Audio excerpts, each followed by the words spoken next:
यंदा देखील वारकरी पंढरपूरच्या वाटेवरनं निरंतर चालतात। आता काहीच दिवस मग प्रत्येक वारकरी आपल्या लाडक्या विठुरायाला डोळे भरून पाहिल। पंढरीचा हा प्रवास त्यांना प्रचंड हवाहवासा वाटतो।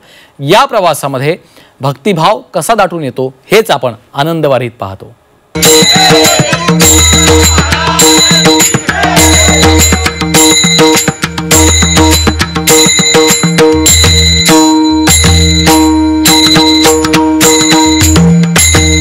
श्लोक अहिल्यादेवी होळकर दिंडी अहिल्यावारी 2025 या ट्रॅक्टरच्या ट्रॉलीवर इतकं छान त्यांनी सजावट केलेली आहे आणि 2 वेळा मी बघितलं आरमनला थांबा गाड्या या सगळ्यांना जरा बोलतं करू आणि जाणून घेऊ।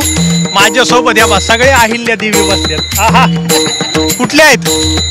उस्मानाबाद, धाराशिव। धाराशिव तू तिथलीच धाराशिव 100 माणूस एकाच गावचा आहे। एकाच गावचं 100 माणूस आहेत। आणि कसं वाटतंय वेगळी स्पेशल दिंडी अहिल्यावारी या दिंडीमध्ये तुम्ही कसं वाटतंय? छान वाटतंय, कसं वाटतंय? छान वाटतंय, छान वाटतंय। आम्हाला तर लय भारी म्हणून तर थांबलो ना।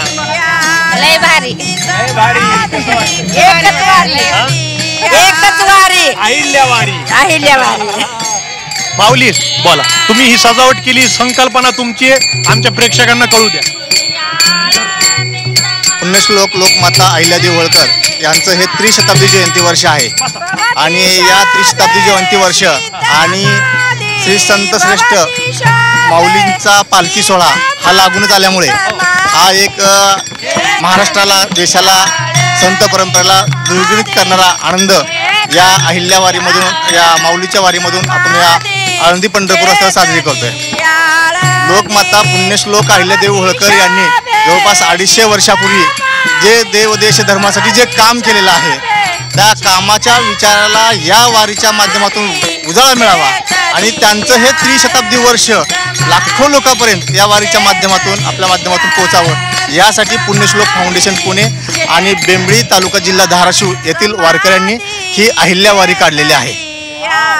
या त्रिशताब्दी सोहळ्यामधून लोकमाता पुण्यश्लोक अहिल्यादेवी होळकर यांनी केलेले जे काम आहे त्याच्या विचाराचा वसा आणि वारसा 1% लोकांनी जरी स्वीकारला तर हा देश महासत्ता झाल्याशिवाय राहणार नाही। माऊली स्त्री शक्ती आहे आणि तुम्ही जे म्हणताय की अहिल्यादेवींनी, पुण्यश्लोक अहिल्याबाई होळकरांनी समाजासाठी जे काम केलेलं आहे त्यातून खरंच आपण 1% जरी शिकवण मिळाली, आपण शिकलो आणि ते अंमलात आणलं तर आपला देश म्हणून आपल्याला भारत माता आपण म्हणतो ना, भारत माता असं आहे ते। आता ह्या ज्या अहिल्यावारीमधल्या ज्या माऊली आहेत त्या म्हणल्या, सर आम्हाला काहीतरी म्हणायचंय, अभंग म्हणायचा आहे, काय म्हणायचंय? समाधी घेतली दणका